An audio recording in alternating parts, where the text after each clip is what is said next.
Hi, I'm Paul Battaglia. Let's take a look at some of the key elements in Chapter 9. So you've made it, the last chapter and the end of the BC course. And at first glance, it might look like the chapter actually still is a little long and that you have a while to go. It is 8 sections.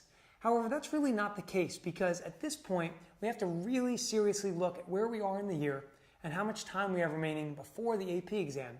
And personally, I like to look at how much time I have to also include a nice review for students as well.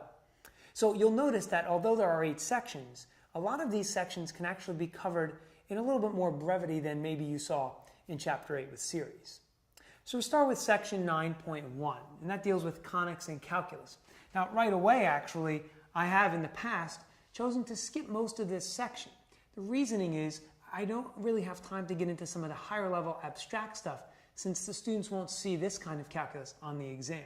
However, in this section, what I do want them to recognize are the various forms of the equations for these conics.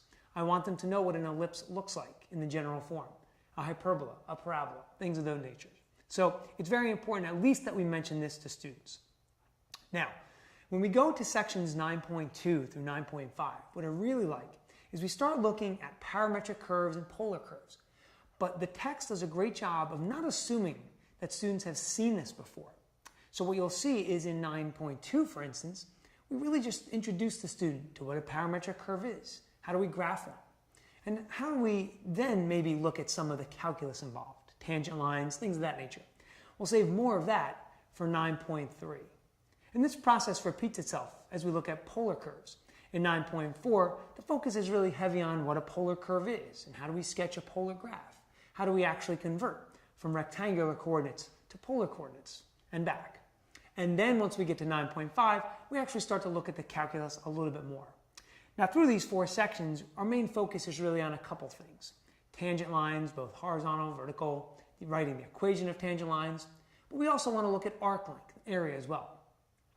Finally, we finish up with vector-valued functions, and in 9.6 through 9.8, we take the students through what a vector is, how to properly note a vector, and then the relationships that we're looking for are very specific. So we'll concentrate on velocity, acceleration. We'll even look at the total distance of a vector-valued function as well. So I hope you find these tips helpful, and I'm sure you'll have much success in Chapter 9.